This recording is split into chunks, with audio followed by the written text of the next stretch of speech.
যোৰহাটৰ মালৌ পথাৰত হস্ততাঁত বস্ত্ৰশিল্প উদ্যোগ স্থাপন। উল্লেখযোগ্য যে যোৰহাটৰ মালৌ পথাৰৰ বগৰীগুৰিত প্ৰিয়া হেণ্ডলুম SAP এণ্টাৰপ্ৰাইজ নামৰ হস্ততাঁত বস্ত্ৰশিল্প উদ্যোগটি স্থাপন কৰা হৈছে। উল্লেখযোগ্য যে বন্দনা বৰাৰ ভূমিত স্থাপন কৰা উদ্যোগটোৰ বাবে অসম ৰাজ্যিক গ্ৰামীণ জীৱিকা অভিযানৰ উত্তৰ পশ্চিম যোৰহাটৰ খণ্ডই ঋণ আগবঢ়াইছে। মই উত্তৰ পশ্চিম উন্নয়ন খণ্ডৰ যোৰহাট SRLM আণ্ডাৰৰ এগৰাকী গোটৰ সদস্য হয়। মই বৰ্তমান SRLMৰ সহযোগত এটি হেণ্ডলুম আমাৰ হস্ততাঁত বস্ত্ৰশিল্পৰ এটি উদ্যোগ গঠন কৰিছোঁ আমাৰ গোটৰ মহিলাসকলক লৈ। বৰ্তমান আমি এতিয়া 10গৰাকী মহিলা লৈ কামটো আগবঢ়াইছোঁ। আমাৰ এতিয়া 5খন শাল অনা হৈছে, 5টা জাকাৰ্ড আৰু এটা ডাম, 5টা যঁতৰ, এনেকৈ কিছুমান সামগ্ৰী অনা হৈছে।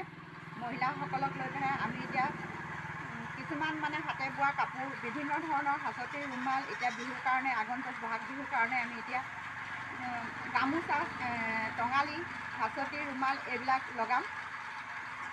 আমি সকলো ধৰণৰ বোৱা কাপোৰ কানিয়ে আপোনালোকক যোগান ধৰিম বুলি ভাবিছোঁ, অসমৰ ৰাইজলৈ উলিয়াই দিম বুলি ভাবিছোঁ এই উদ্যোগটোৰ জৰিয়তে। আমাৰ উদ্যোগটোৰ নাম হৈছে প্ৰিয়া হেণ্ডলুম SAG এণ্টাৰপ্ৰাইজ।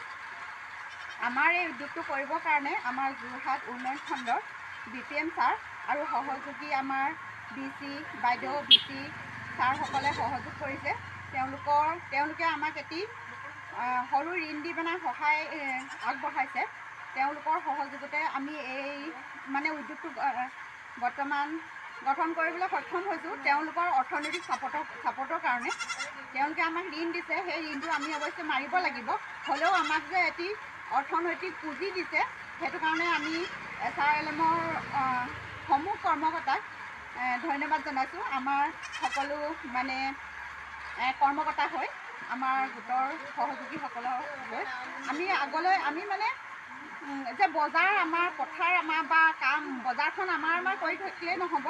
বজাৰখনত উপলব্ধ বিভিন্ন সামগ্ৰী আমি বজাৰত যোগান ধৰিব পাৰিব লাগিব। সেই মানসেৰে আমি বস্ত্ৰ উদ্যোগটি গঠন কৰিবলৈ প্ৰয়াস কৰিছোঁ। অসমৰ সমূহ ৰাইজক আমাক আহ্বান জনাইছোঁ যে আমাৰ উদ্যোগটি কিবাকিবি কাপোৰ কানি যিখিনি আপোনালোকৰ প্ৰয়োজন হয় আমাক অৰ্ডাৰ কৰিব পাৰিব, আৰু আপোনালোকৰ অৰ্ডাৰ মতে আমি বৈ মেলি যোগান ধৰিবলৈ চেষ্টা কৰিম। ধন্যবাদ। ভূমিখণ্ড কাৰ? ভূমিখণ্ড এই ভূমিকণ আচলতে মোৰ নিজৰ মাটিতে মই উদ্যোগীসকলৰ কাৰণে বৰ্তমান দি দিছোঁ বিনামূলীয়াকৈ। একো খৰচ মই তেওঁলোকৰ পৰা নলওঁ। ময়ো সহযোগ কৰিম সম্পূৰ্ণ। তেওঁলোকো আগবাঢ়ি যাওক, ময়ো আগবাঢ়ি যাওঁ। আৰু আমাৰ ঘৰতে বহি থকা ঘৰে ঘৰে তামোলৰ জুতি লৈ বা চাহৰ জুতি লৈ আগথা পাতি থকাতকৈ মহিলাসকলক উলিয়াই আনি মই এই উদ্যোগটোত কৰ্মযোগী হ'বলৈ শিকাইছোঁ, প্ৰেৰণা দিছোঁ। এইখিনিয়ে। গোটৰ 10গৰাকী মহিলাই উদ্যমিতা আঁচনিত পোৱা ধনেৰে বিভিন্ন বয়ন সামগ্ৰী প্ৰস্তুত কৰি ব্যৱসায়ীৰ জৰিয়তে লাখপতি হোৱাৰ পৰিকল্পনা কৰিছে। বৰ্তমান 5খন জাকাত, তাঁতশাল, যঁতৰ আদি ক্ৰয় কৰি বয়ন কাৰ্যৰ শুভাৰম্ভ কৰিছে। বজাৰ আমাৰ শীৰ্ষক শ্লোগানেৰে আৰম্ভ কৰা উদ্যোগটোত 10গৰাকী মহিলাৰ পৰিয়ালৰ লোকসকলো জড়িত হৈছে। ৰাইজৰ সহযোগিতা তেওঁলোকে কামনা কৰিছে। ৰমেন শইকীয়াৰ ৰিপৰ্ট, নিউজ নাও।